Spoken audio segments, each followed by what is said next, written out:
Welcome to another episode of the Readers Are Leaders show.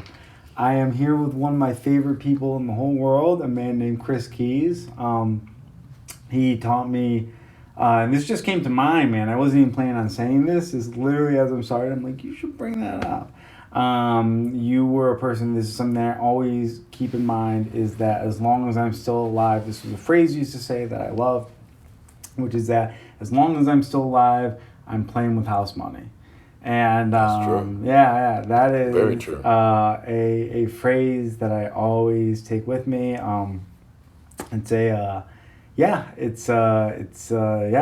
got me through many a tough moment in my life, man. Where I realized that just by being alive, I'm much richer than I think. Hey man, it took me my own tough moments to realize that as well, so that's why I say it. I'm glad, and I appreciate that you held on to that, man. Oh man, that was the thing that A man named Chris Keise, that sounds like, I don't know, it's at the very least like, it could be like a Netflix series, maybe Hulu. Like I might get ahead of myself calling it a Netflix series, but maybe a Hulu series. A man named Chris Keise. That's a great title. A man named Chris Keise. Yeah, not necessarily a spaghetti western, but like something that goes in a direction. Like a kung fu. A guy traveling from downtown. A man named Chris Keise, just with a cowboy hat. Perhaps. I feel you'd be good with a cowboy hat. You really would. With your beard, you got the beard, so that's kind of. I'm an all right looking guy. I mean, I guess I could make a cowboy hat work. I wouldn't gravitate to that style, but But I think you could rock that. You could fit in. Definitely, people in that world would. With your look, you'd fit in. There was a time where like I really wanted to, at some point or another, have a leather jacket, like when I can afford it, like buy a leather jacket that had like the tassels, like frills thing, right? And I'm so glad that I outgrew that idea, because I don't know, I'd probably be looking crazy.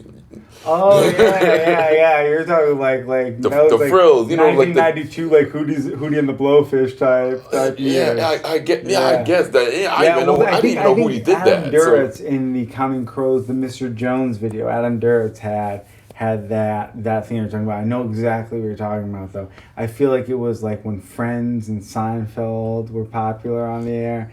That was a thing. Yeah, I know exactly what you're talking about. Probably took me longer than it should frilly have. Things. Yeah. I can't picture you in that. I pictured you in a rugged. This version of me can't picture it either. But because I always try to do like unique or like different things when it came to, at least at that time. But now that I'm 45, I'm just like, oh no, I got no business messing around like that. But it was an idea at the time, though. At one point in time.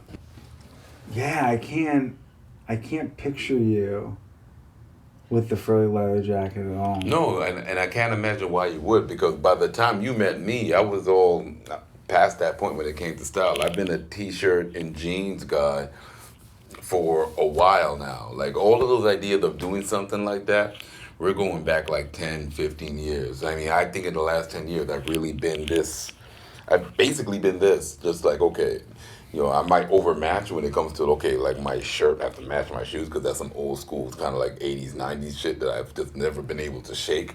Right, coordination, you got to coordinate. Like, yeah. But I feel that's smart. I feel people look better when they're coordinated. Well, yeah. I mean, I'll never shake that. Like that's kind of like, I don't know, that's drilled into me, which is crazy these days, because people wear all sorts of different colors, and and matching is not necessarily a must. So people, compared to how I did, people are wearing anything with anything, and I don't know if I could actually get into that mode, if that makes sense. Okay. And if I were to get into that mode, it's just kind of like, well, am I trying to like fit in some kind of way? You know what I mean? Like, gosh, yeah, people are mix and matching. Like they're kind of mismatching things a bit more. They kind of wear. I feel something that I do a lot now is wearing like one really nice article of clothing with like a really shitty article of clothing, like shitty pants with like a nice shirt, or vice versa. Which could be a thing, and it kind of makes me raise the question of like how do you dress as a middle-aged man? Or like because with me, Dude, I just have the clothes that I've collected over the years are just now my clothes, and I don't care. I'm just like, I think they're respectable. I've always tried to have clothes that are just neutral, just a lot of, yeah. And I think I fall along the same lines. And don't get me wrong, like like if you're in your late 30s or in your 40s and you still swag it up and all of that, there's nothing wrong with that. And in fact, it's normal. There's a certain withedness to that kind of like, okay, that guy blends in or that lady blends in, and it's fine. But it's never really been a priority for me personally. You know what I mean? So and I always feel like, okay, if I do decide to go that route, am I just trying to like hang on to my youth, or am I trying to fit in? Because I've never tried to do either of those things. I've never had like a midlife crisis. You know what I mean? And I'm halfway into my 40s at this point. You know what I mean? And it's funny because when I turned 40, like I kind of was waiting for, okay, when that crisis would kick in, where I would just kind of be, I don't know, anxious about being middle-aged or whatever. It never happened. Maybe because I live young, or maybe because I don't really pay attention to social. I have a midlife crisis like every Tuesday. You see, and and I guess every week I feel like, oh, I don't matter, and I need to matter. Yeah, and that's interesting to me. That's fascinating to me, because who sets that standard? Who sets that mark of, okay, whether or not you matter / why you matter? Because it's the voices in my head. Probably a lot of them sound like my dad, things of that nature. So yeah. Oh yeah, well shit. I mean, I can. Yeah, and it's all in how you process it, And me, I'm not trying to sound like some kind of psych major or like I have a fucking degree in this shit, or I'm some kind of shrink, but it's sort of like you personally, like how do you process it? How do you take that in? Like I'm like my pops told me a bunch of fucked up shit before, what I'm saying, it was all said and done with him, and it was just sort of like, all right, well, that was the nature of that relationship. But it was never lost to me that there's other things to live for or work towards. So that was the prevalent thought in my mind. And I don't think it was necessarily a defense. Did your father pass? Or? Oh, a long time ago, yeah. Oh, I'm sorry to hear that. No, I'm not. Anyway, without getting into it. But yeah, I mean, it's sort of, and that sounded really, really dark. I wasn't. No, I respect that. I wish for nobody's demise. I don't have a good relationship with my own father. I don't. And that happens a lot. But it's sort of like, okay, but what we're talking about is dealt hands. Yeah. Right? You get dealt a hand, and it's like, okay, how are you gonna play that hand? You have a 2-7 unsuited. Right, you got a 2-7 unsuited, and you wanted to play at that table with a couple of pairs or some pocket aces, but you didn't get pocket aces. You got the 2-7. Yeah. So you just kind of take it from there, and I feel like if you look at shit that way, then it's like, all right, well, you can grow as a person playing the shit hand, and that's kind of like where I've kind of been, and I think somewhere in the middle of it, to spin it all back, like I never had a midlife crisis. Yeah. And I understand other people doing so, and they kind of start assessing their worth. It's just kind of, as long as you exist, you have worth. As long as you exist, you have an opportunity to make an impact, be it large or small. And if you're not like, really worried about what that impact actually is, you're just out there. Your existence can freaking have an effect on somebody, can have a positive effect on somebody. And I think that's the shit that really matters. Like, it's not about, like, I do comedy. Yeah. I do comedy. It's not about me. It's not about glitz and glamour. It's just like, I want to make you smile, make you think. Yeah. Make you smile, make you think. Like, we are made to live in, like, a concentrated number of ways. But there's other aspects of life that go so beyond that concentrated number, if that makes sense. Oh, yeah. And I don't mean to ramble like an old man, but no, I get. Yeah. But yeah, man. But I do. I don't have like a proper value system, but the things that I do value, or things that I think that they can actually establish balance, within individuals, and I think that that's really more important. It's really more important than the tangible shit that people kind of live for and lust being for. able to get through the day is really just it. I mean, at the end of it's being able to get through the day happy is it. Which is crazy. With a contentment and being able to say that, I think in my everyday I have moments of despair, but I have more moments of happiness, more moments of joy, and I'm always able to bring myself out, which is very nice, man. I'm blessed. Yeah, and you're lucky for that, because a lot of people don't know how to create that balance. Within themselves. I think it's weed too. That helps. So whatever. I wake up sad and smoke a joint, and then I am happy. Yeah, well, you can dissect the reason. All right, you have weed. Like I'll have a shot here and there, and then it's kind of not to say that I necessarily need it, but it relaxes me on a level. So fine, and you see, but that's the thing. That's the tricky part to this existence, because you take a look around, you walk outside of this building, and you realize that, like, a lot of people, they don't know how to be happy. They don't know how to be happy because, then you're following some sort of formula, some sort of, life checklist. And if you don't have things, and if things aren't checked off on that life checklist, then it's sort of like this sort of that's an indictment on who you are as a person and how happy you should be. You shouldn't be so happy because you don't have this, you don't have that, you don't have a house, you don't own this, you're not married, you don't have a child, you're at this age. You should have these things. Like, what? Are you kidding me? No. You're right. It's the world. I say this. I'll tell you what I always say is that I love life, but I hate the world. I love life, but I hate the world. And it makes sense. The world is a chore. Yeah. I do want to get to jokes. Go ahead, yeah. Man. Let's get to it. Okay, so these are the new bits that I'm working on. These are new bits. New bits. Suck it to me. I recently saw a picture. Picture of this Billie Eilish lady. I saw a recent photo of her. This Billie Eilish lady. I don't know about this lady. I guess recently I saw a recent photo of this chick. And is it Eilish or Eilish? Eilish, I guess Eilish. And anyway, she's always sad. I checked all of her photos. She's sad in all of her photos. She's just. She's incredibly sad, which is strange, because she's got a really nice set of tits. She's got and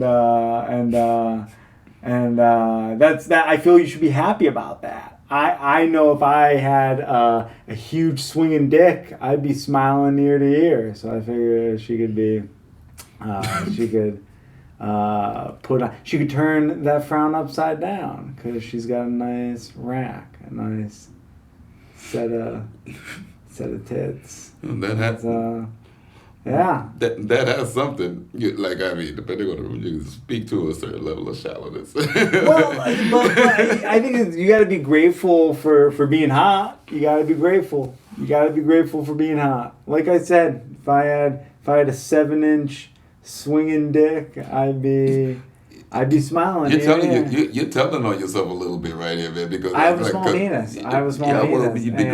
Because 7 isn't enough for certain women, like size queens or whatever. I will never encounter those women. I will never even because I don't think if 7 isn't enough for certain women, those women will not talk to me. Yeah, well, you see, during this recording, you're basically speaking to the viewers and say, "Hey, look, man, I'll be fine with 7." That's basically what you're saying right now, which is honest and it's appreciated. But man, it's just like if you're gonna shoot for 9. No. 7 I feel is you're a sweet spot.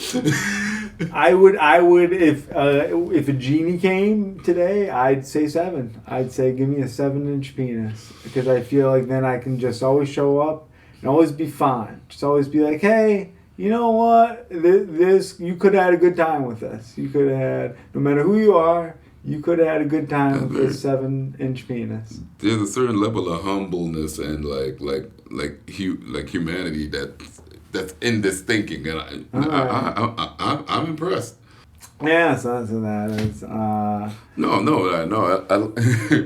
I like that bit, like on its base. Its base, man. Like, I'm curious as to how like the women will take it, because like, it's just.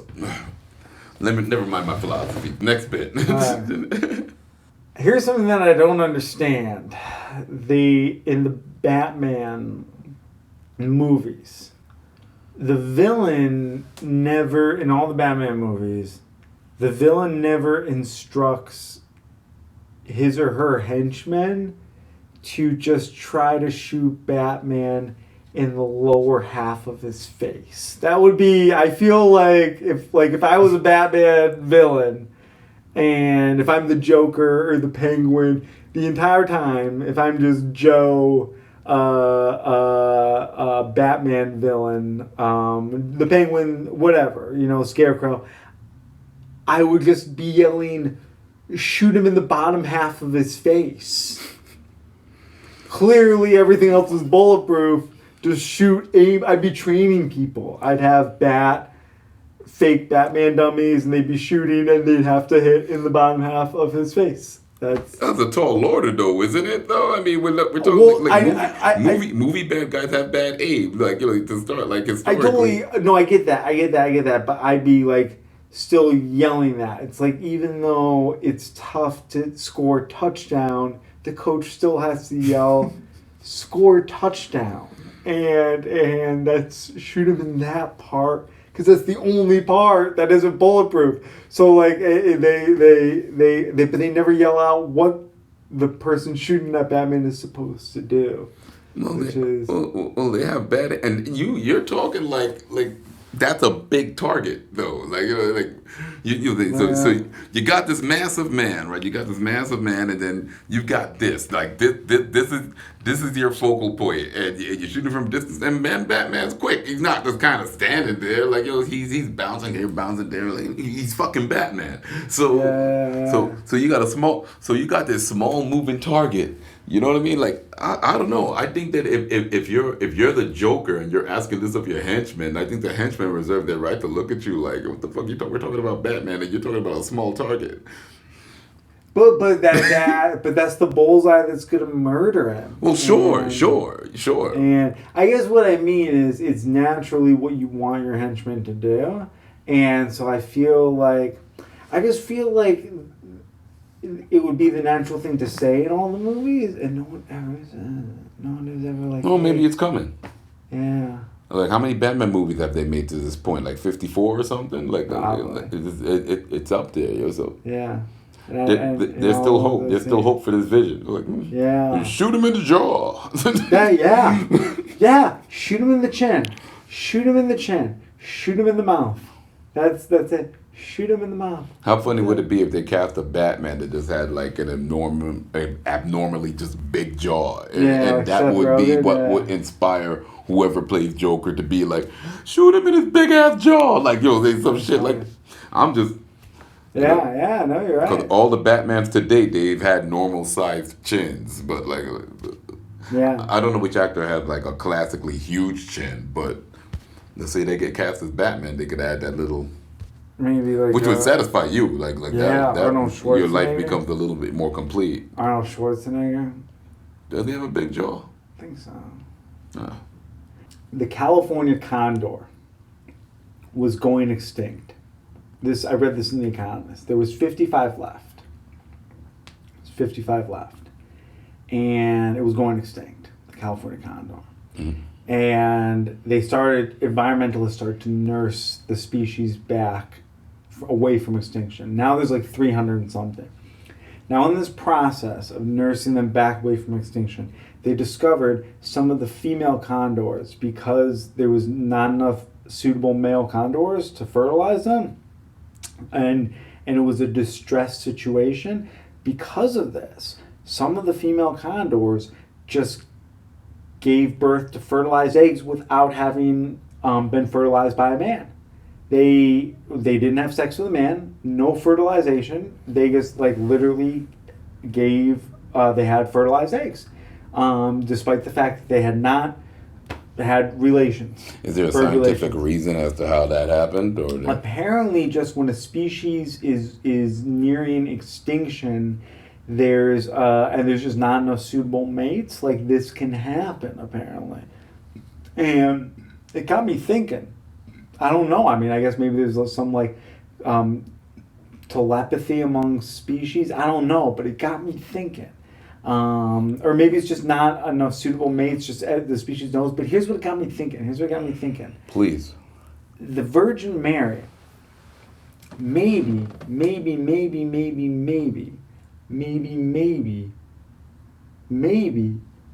she was just fucking ugly.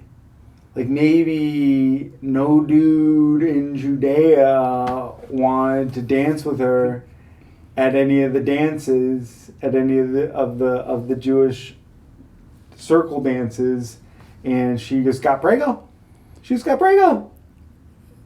And just off of sheer will? I think Joseph, because they didn't have sex, so I think Joseph was probably just a closeted gay dude that was like, oh, this is awesome, this chick's pregnant, and I'll just say it's mine, and that'll be my cover.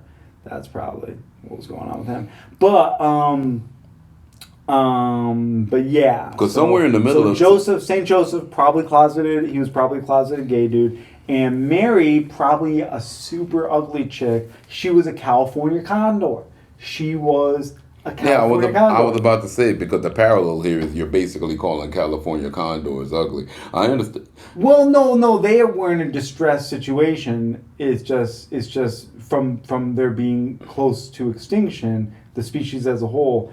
The Virgin Mary, Saint Mary, the mother of Jesus, she was in a distressed situation because she was just ugly.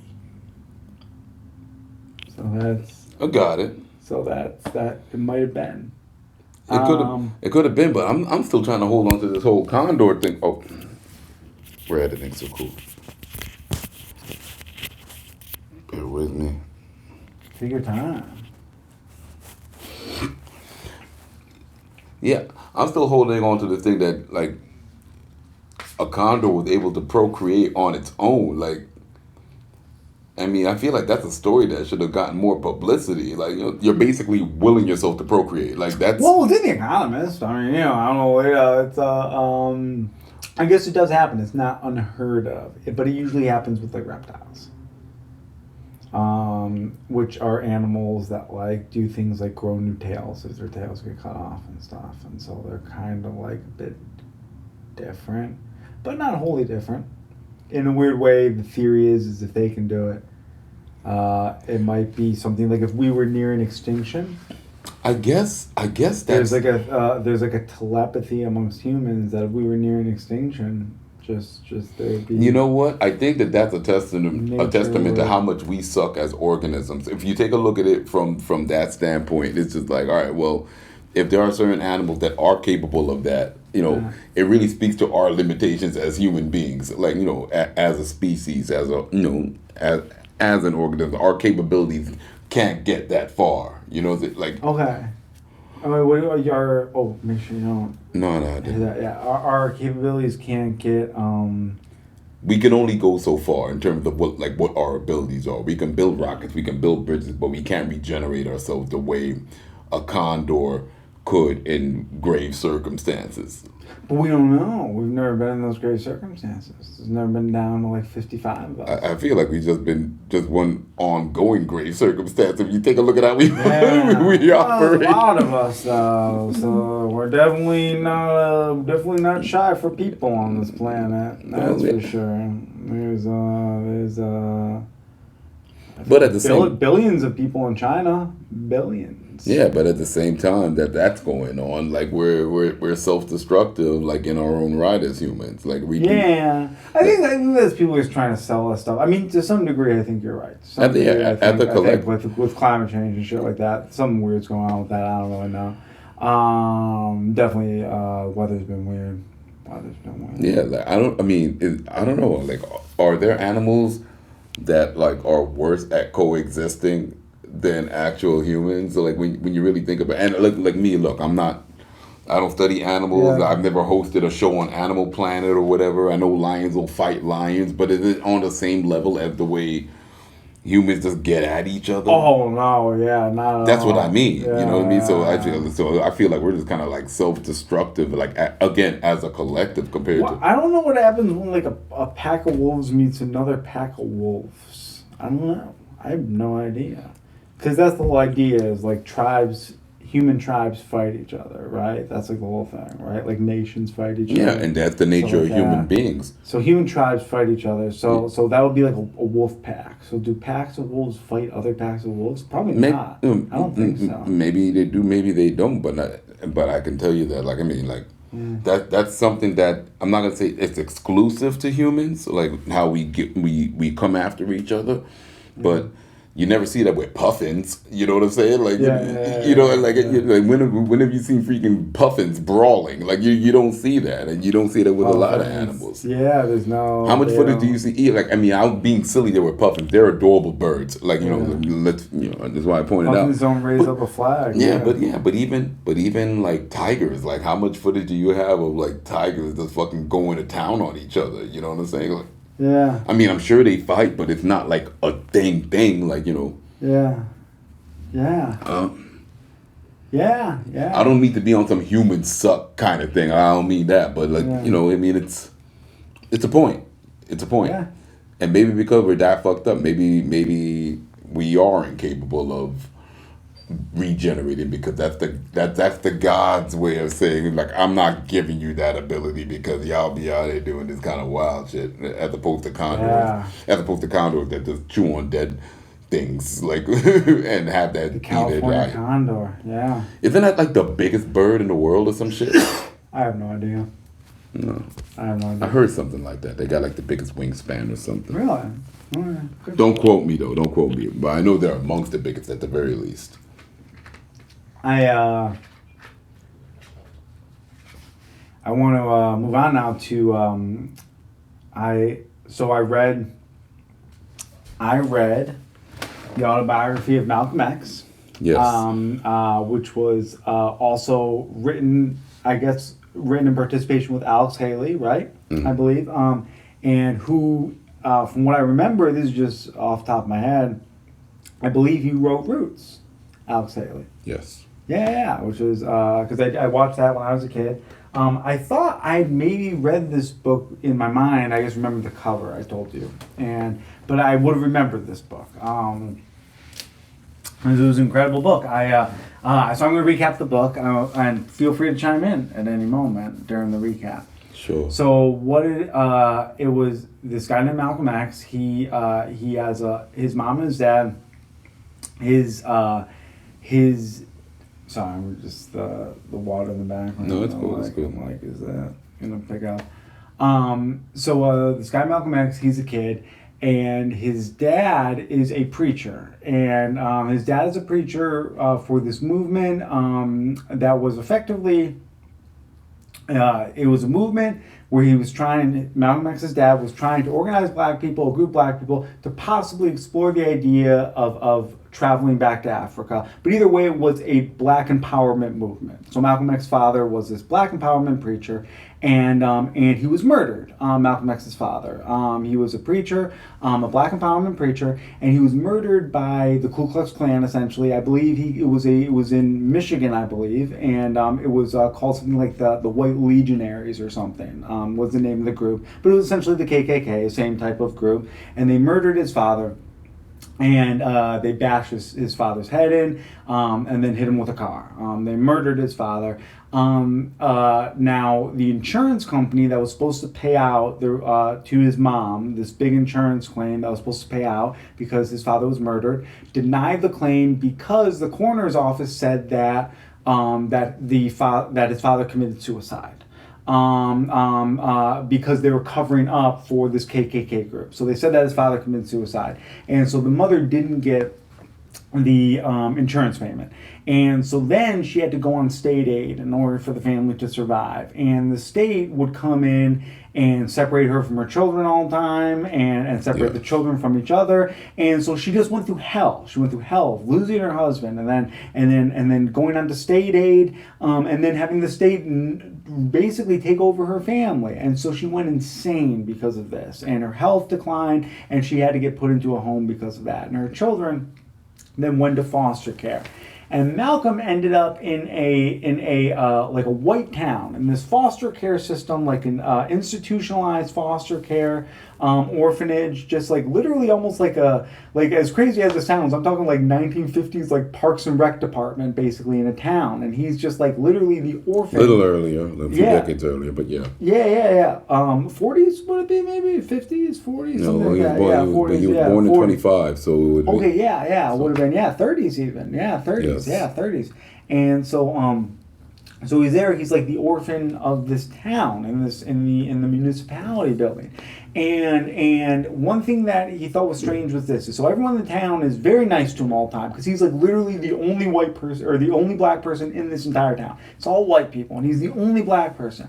But one thing that's odd is everyone calls him the N-word all the time. But it's very weird to him because, once again, it's an interesting thing to imagine this situation. So he's the only black kid in this entire white town, and everyone calls him the N-word all the time, but they're also never like mean to him. They don't like hit him or anything like that. They just say it like it's his name or something. You know what I mean? That was part of the social vernacular back then. Yeah, and so all these people are doing that, and he kind of in a weird way accepts it. Like he doesn't think about it because everyone's like nice to him on the day to day, right?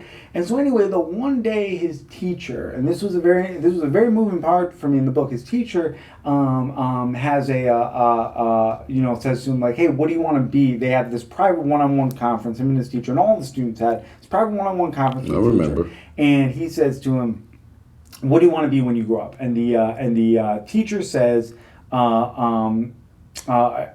so Malcolm has a meeting with his teacher, and it's Malcolm Little, that's his name at this time. And he has a meeting with his teacher, and his teacher says to him, what do you want to be when you grow up? And he says, I want to become a lawyer. And his teacher says to him, no, you should be more realistic. You can't become a lawyer. You should become a carpenter. Everyone in this town loves you. They'll give you all their carpentry jobs in this town. You should stay in this town and become a carpenter. You'll have a great life. And he was kind of weirded out by that because, he's like, no, kind of maybe want to become a lawyer. And so anyway, he goes to the other students and he says, hey, I know you also met with the teacher about your future plans. What did you tell the teacher you wanted to be? And everyone said, I told the teacher I want to be an army commander. I told the teacher I want to be a NASA scientist. I don't know if that NASA existed, but I remember. An engineer, a doctor, a lawyer. And he said, did the teacher tell you that was unrealistic? And all of them said, no, the teacher told me to go for it. All the white students, the teacher told them to go for it. And he realized in that moment that the teachers saw him as different, that saw him as a different type of human being than a white person.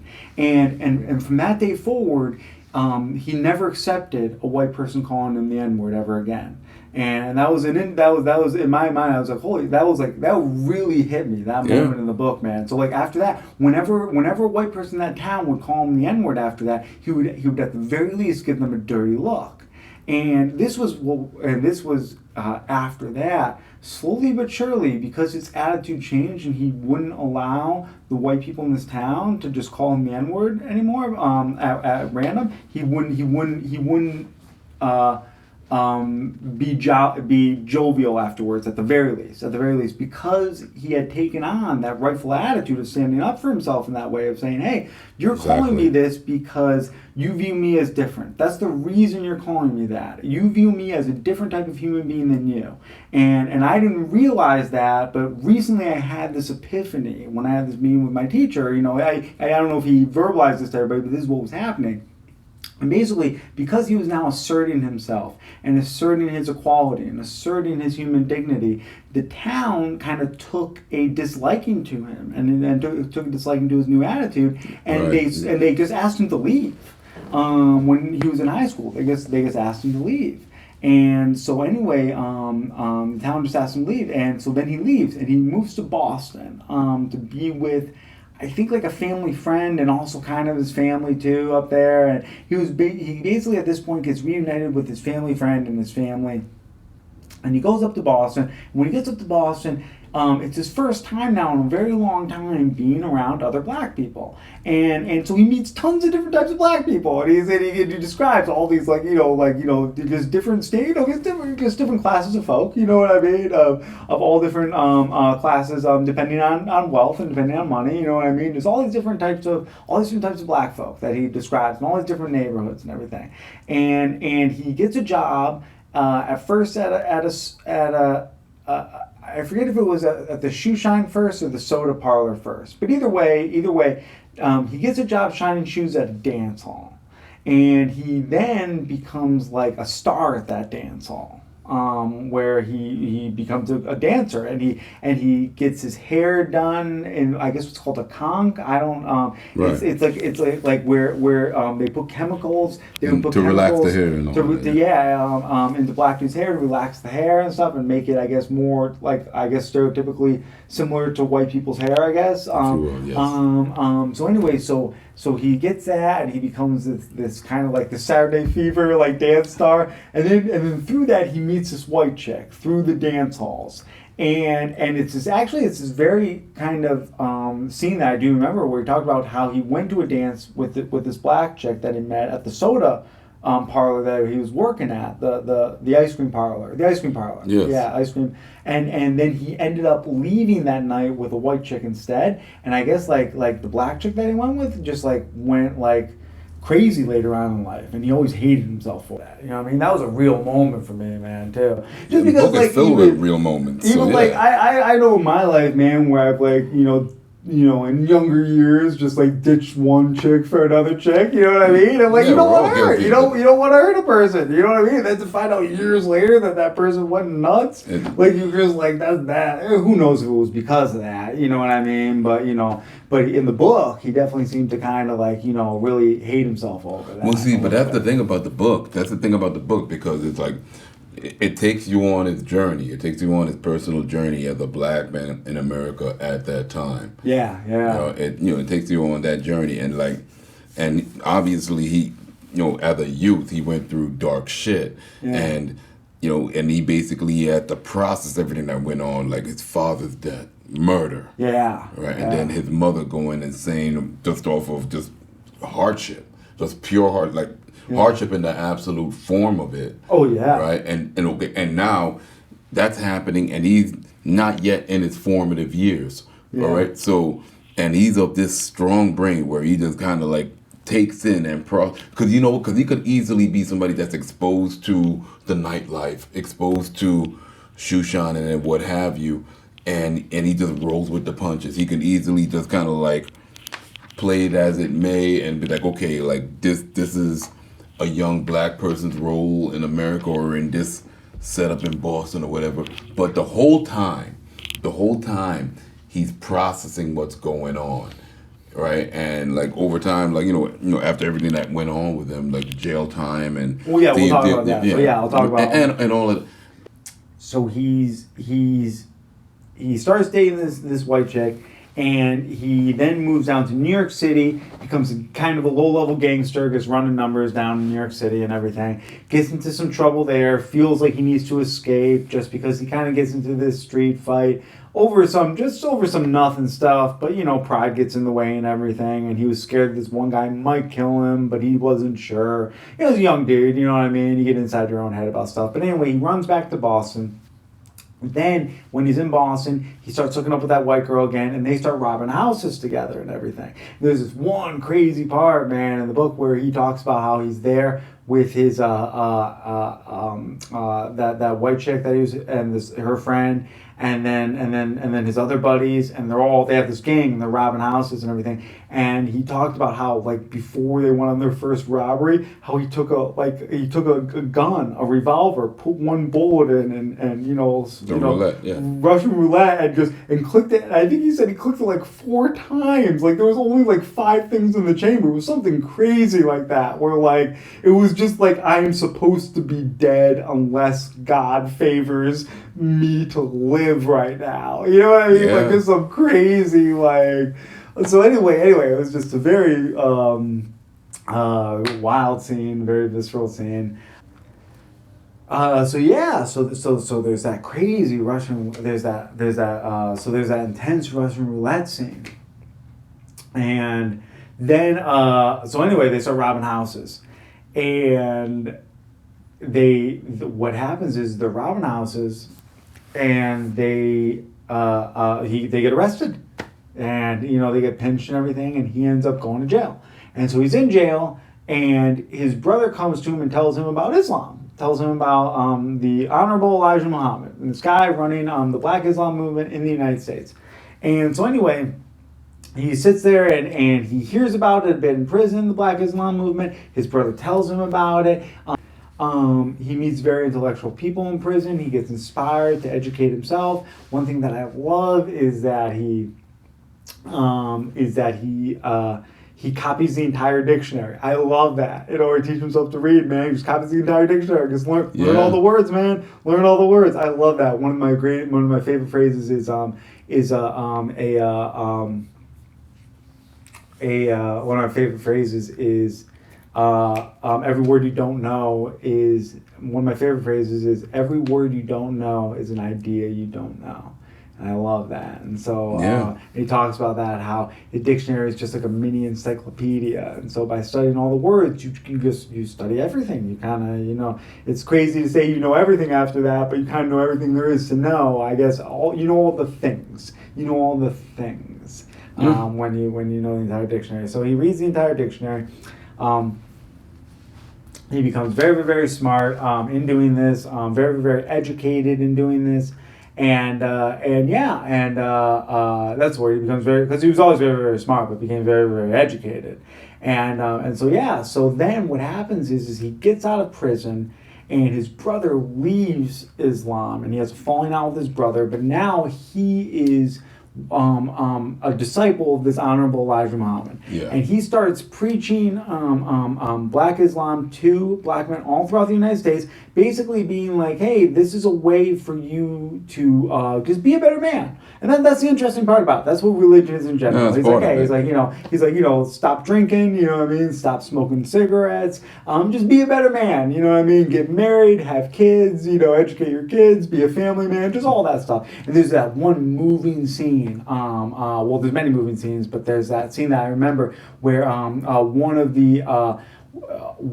the black Muslims got beat up by a cop and was in a cell, and all the black Muslims marched to the police station to demand that he be brought to the hospital, because that was their brother. Right. That was the member of their congregation. That was a member of their faith, and so they marched there in order to do that. So it's this idea of this guy, the Honorable Elijah Muhammad. He's preaching to black men everywhere. Hey man, follow this religion. It'll put your life in order, and you'll do better. You'll just do better in life. You know what I mean? Like that. So yeah, I mean, there's that level of depth, but then it's deeper than being like a better person, because like what's the measuring stick for that? What's the measuring stick for that? Because at that time, and well, I'll get back to that point. Yeah. At that time, a black person, like, they really had no place in America. They didn't have a place. And with Islam, it was something where it was promoted in this way at the time, where it's just like, okay, you do have a presence. This was a religion of Africa. You're not. Yeah. You're not a lesser person of any sort. So which is bigger than just saying, okay, well, all right, I'm a better person now. It's just kind of like, nah, never mind being a better person. I'm a fucking person. Yeah, yeah. You know, and then that's I'm a man in the eyes of God. And, and it's just between me and God, man. And right. we're all men in the eyes of God. And the belief in the fight, and the belief in the fight, believe me, it started before the introduction of Islam to Malcolm X. You know, it's always been, I mean, it's what black people in this country have fought for from the time that they came here in chains. Yeah. You know, and... Oh, dude, he talks about stuff in the book where he talks about, I mean, where he talks about, he's like, and this, oh man, this was, so he's going around and he's preaching for the Honorable Elijah Muhammad, but stuff that, getting to the point, stuff that he's preaching to people, stuff that stuck with me, was he was saying that, you know, they killed 100 million in order to get 21 million, I think it was 21 million, 21,000. In order to get 21,000 slaves over here, they had to kill 100,000. And that was, or was it 21,000 slaves? Or the number, I forget, whatever it was, 20 million. The number of the comparable. Whatever it was, in order to, they had to kill 5 times. In order to bring the amount of slaves that they brought here, they had to kill 5 times that many. Then on top of that, he talked about, and this was where what really hit me. He goes, you also got to understand, slaves were brought here. Then the black men that were brought over here were denied their women. And slave masters and their sons impregnated the women. And so the race that's here, this is what Malcolm X really brought up and said, you have to understand something. People go like, oh, you know, black people in America are African. Black people in America are not African. This is a brand new race of people that was born out of slavery. And he was basically saying, you know, and he goes into this idea of and this was where it gets really interesting. He's preaching that, you know, that it's not segregation, but separation is what is needed. And so, you know, segregation is separation as defined by the white men. But separation is us taking back our black dignity and our black neighborhoods and our black society and just everything. And, you know, he basically wanted, what he was preaching for effectively was the way Israel is a Jewish state, you know, you talk about the book, how he wanted there to be black states and everything. Which is, you know, I don't know, you know what I mean? But you know, it's definitely, hey, it worked for Israel. I don't know, you know what I mean? I don't know. Yeah, it was definitely so many eye-opening concepts, man, and just this roller coaster of things that I just had never thought of. Well, you see, and the thing about it is, as a person who isn't black, you never have to think about that. Yeah, you know, I don't. And the thing about it is, I don't. like You're 100% right. Yep, and that's the beauty of this book, because it sheds light on the fact that, like loosely, it sheds light on the fact that we were brought into this country to provide a role, to provide a service.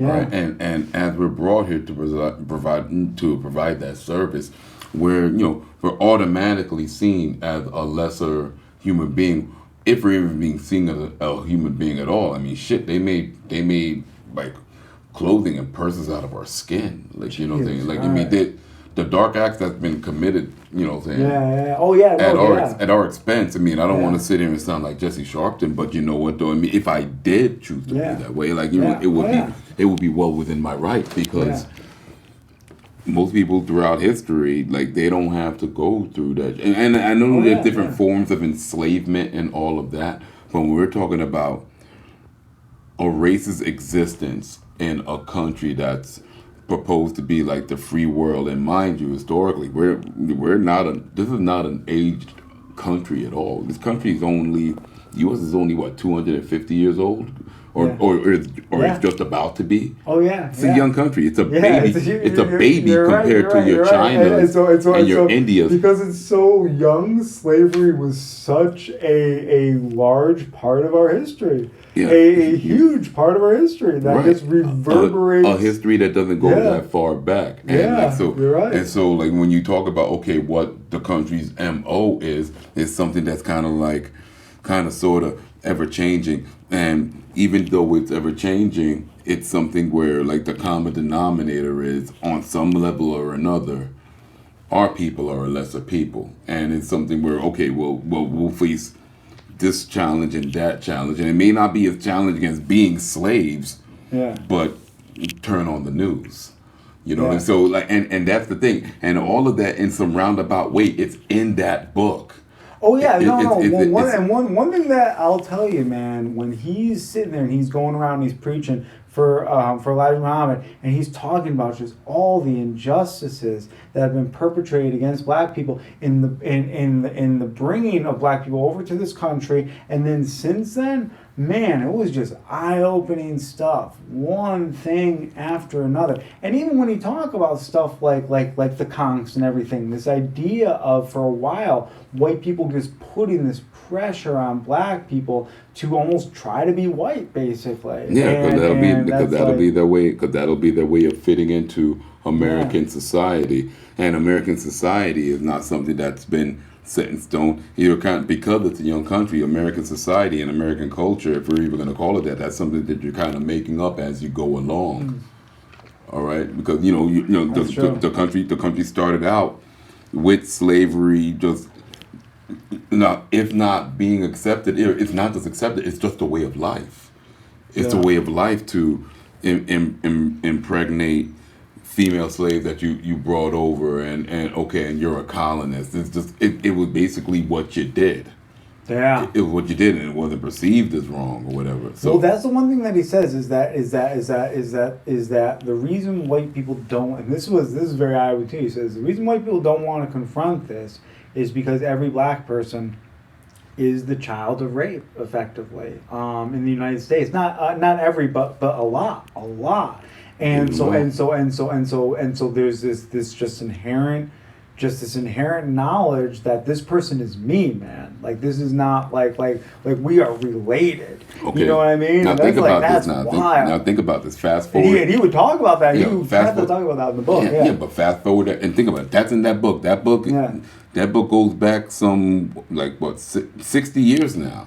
Yeah. Or roughly 60 years. And you talk about the controversy that surrounds critical race theory, and how the way children are going to be educated from this point moving forward is going to be wholesale different compared to what we learned when we were going to schools. Right, yeah. Because what was in those history books, which was always questionable, But look at us, we're the first generation sitting here recording this, talking about stuff like this. Yeah, that's pretty cool, man. And look, I got a t-shirt that says something entirely different, but one of my other t-shirts, it reads, is like, everything we do is history. Yeah. Everything we do is history. Yeah. So it could be good, bad, ugly, and fucked up when it comes to certain people and my people, the way we were brought here again to provide a role, to provide a service, and so we've been objectified on a large level, and it's an ugly thing for one group of people to do to another group of people. It's ugly. But now this critical race theory, the critical race theory is something where, all right, well, a country that is still to this point 70% white. Yeah. To properly educate them is to make them take a long look at themselves and what they've done.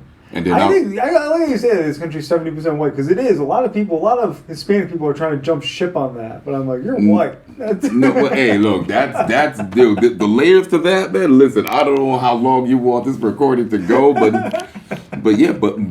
it's deep. No, because you know what? Listen, without getting into that part, you talk about the American dream, and it's just sort of like, okay, well, there's this American dream. First of all, who makes up that concept? And the second thing is, okay, when you talk about make sure that the chain doesn't hit against. When you talk about the American dream, you're talking about, okay, be specific. You're talking about the white American dream, because you're not talking across the board. Because if you were to say, okay, well, the black American dream, well, when you take a look at the history, who the fuck wants to live that?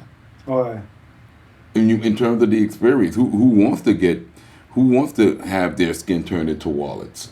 Oh, Who wants to get burned, hanged, raped? Yeah, no, of course. That's part of no one's a dream of any sort. Yeah. If we're talking from a no.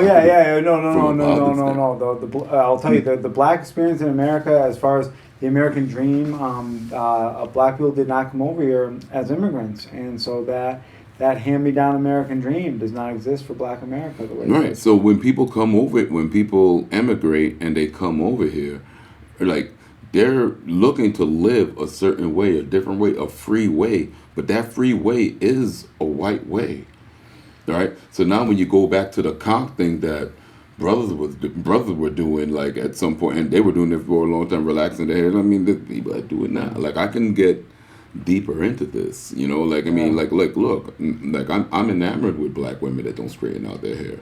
Oh yeah, dude, I love that Foxy Brown one. Because that's us. That's how our hair is naturally supposed to look. Now I don't want to sit here and be on some like Jesse Sharpton shit, but yeah, I mean, there are levels and layers to this shit that, like, you would have to bring me to 4 or 5 different episodes and beyond because what you're talking about is that sense of identity that was taken from a group of people, and that's the thing that Malcolm was talking about. Not just Malcolm, but a lot of other activists, so many other activists, and it's sort of like, okay, well, if we're already here, what's done can't be undone.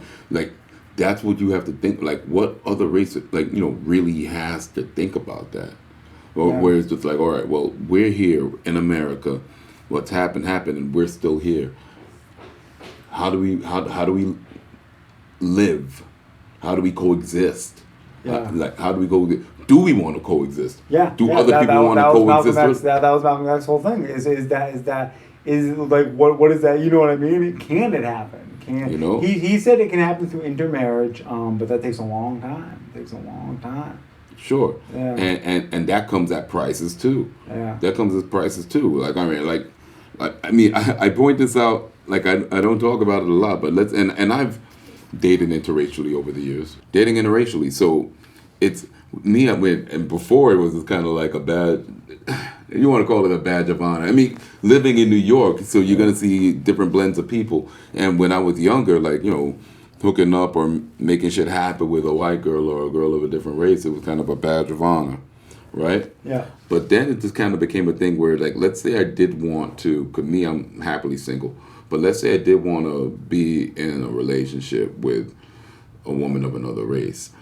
It's not just about dating that woman of another race. It's about, okay, now I have to inherit, okay, what her immediate, like, social circle is, all right? I have to inherit her parents, her family, and odds are in a lot of cases that white woman or whichever Latin, whatever, they've lived in some kind of homogenized way. So he's preaching for the. So Malcolm X is preaching for the Honorable Elijah Muhammad. He's Islam. He's a Muslim now, so his name is Malcolm X instead of Malcolm Little. And he finds out that the Honorable Elijah Muhammad. Had a few different children with two of his secretaries. The Honorable Elijah Muhammad was having sex with 2 of his secretaries and had some kids. Now here's the thing. I don't think that's that big of a deal. I don't think that's bad at all. Like, you know, Bill Clinton and Jeffrey Epstein were having sex with high school chicks, from what I understand. Allegedly, allegedly. They were. We don't know. But we kind of know that they're probably doing that. But what I'm saying is this guy is a saint compared to half of these people out there. And so anyway, I guess in the book, Malcolm X wanted to play it like that. Malcolm X wanted to be like, hey, Noah wasn't drunk. This guy had kids with 2 of his secretaries. Not that big of a deal. He had sex with his secretaries. Not that big of a deal. He wanted to play it like that, which I think is a smart way. But I guess the Honorable Elijah Muhammad thought that was too risky because Malcolm X would then maybe be seen as the more pious one, because he was the more pious one. He wasn't cheating on his wife. He wasn't using any of the money inappropriately. Well, in the book, like, you know, Malcolm felt betrayed because he felt betrayed because, you know, Elijah, you know, preached like the practices of Islam was something where you didn't engage in such activities, you know, that on the level, you know, that he like, you know, then, you know, because like that kind of behavior, preacher. Right? That behavior was frowned upon. That behavior was frowned upon, and you know, we're talking about the religion that allowed Malcolm to find himself as a person, to give him a sense of strength, to give him a sense of, like, you know, purpose. Yeah. You know, so like, you know, he was that devoted to Islam for that reason when you think about where he came from. So when you factor in all of those life experiences, and this is what I feel like he was trying to explain and convey in that book, Yeah. that okay, here he is, like he's got his soul, his identity attached to Islam, the principles, only to find out the very prophet that, you know, that you look up to and adore was out there doing, like, you know, was out there, you know, then just having, you know, illegitimate kids and sweeping it under the rug, kind of like a snake or a weasel, which is not what Islam is about, based on what he's taught. So Malcolm discovers that the Honorable Elijah Muhammad is having sex with these ladies, and is having these kids with them and everything like that. And he just wants to play it like, hey, it's not that big of a deal. You know, Noah was a drunk. You had sex with your secretary. It's not that big of a deal. Like I said, Bill Clinton, Jeffrey Epstein, they were having sex with high school chicks. So this guy really isn't that bad of a dude whatsoever. So anyway, though, One way of looking at it. yeah. So anyway, basically, Malcolm wants to play like that, but this guy, the Honorable Elijah Muhammad, is like, hey, listen, he didn't like the way Malcolm was dealing with it all, so he told him, you're silenced for 90 days. And in those 90 days, he started basically spreading all these rumors about Malcolm, that Malcolm wanted to like try to take over that branch of the Black Islam movement. And so anyway, so what happens is Malcolm finds out that he ordered somebody to kill him. So Malcolm was like, oh man, now I gotta leave because this Honorable Elijah Muhammad ordered somebody within the Muslim Brotherhood to kill me. And so he's like, okay, I gotta leave. So he leaves the Muslim Brotherhood, and he doesn't have any money now because all of his money he was just living off of the religion, preaching, you know, just living basically, you know, he was just taking enough money to feed his family, nothing more. So his sister gives him some money, loans him some money so he can go to Mecca. And his sister sponsors him to go to Mecca because he has never been to Mecca, and he's a Muslim. And every Muslim has to go to Mecca once in their life. So he goes to Mecca, and when he's in Mecca, he has experiences of poverty, and he has experiences of being treated like a king. And what's interesting is he meets Islamic people from all over the world, and at first they welcome him and everything, and then they don't know whether or not he's legit or not, and so he has this time where he's kind of in this like kind of halfway house basically. That's why I get into like he experiences poverty, but then people realize who he is, and this guy who's really powerful, who's this diplomat, comes and picks him up, gives him his house and everything, and so he goes from basically living in like spending the night in this halfway house to then living in the most luxurious house in the city, and he meets all these different people, and he meets a lot of white people who would be considered white in the United States, who treat him well and who treat him as their equal. And so he realizes, oh, Islam cured these people of racism. These white people aren't racist because Islam cured them. And so he realizes, so he had been preaching his whole life that the white man was the devil, but he realizes not all white men are the devil. And religion is the cure, namely Islam. But God seems to be able because race is an illusion at the end of the day. You know what I mean? Folk are folk. So race is an illusion at the end of the day, but it's an illusion that has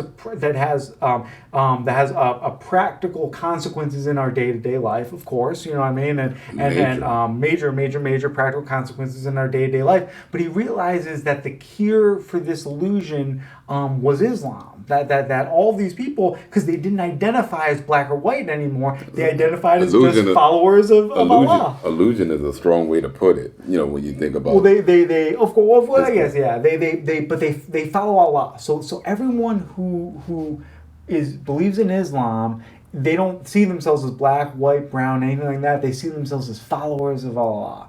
And so there's no race anymore in that circle. And he realizes that, and so he goes back to the United States and he takes these press conferences and he says, hey, I realize not all white people are the devil. White America is very, very, very evil because of its history and because of everything that has happened here. And white people have not been able to come to terms with that, and so they haven't been able to be humble and ask forgiveness from Black America. And they haven't been able to mend that bridge. But religion can help, namely Islam. But I think all religion, personally, I think religion in general is very beautiful.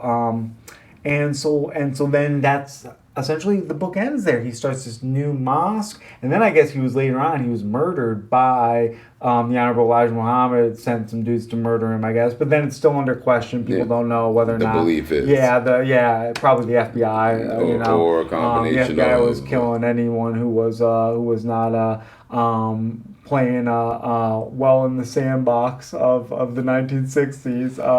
Honestly, the CIA and the FBI was still corrupt till today. Still probably murdering people left and right. Oh, I'm sorry. What were you saying? No. I mean, just kind of would be echoing your thoughts. Like there's that guideline that people in this country are supposed to live by, and I think that it's in everything. I think that it's in how the news is covered. I think that it's in what's portrayed in TV shows and sitcoms and movies.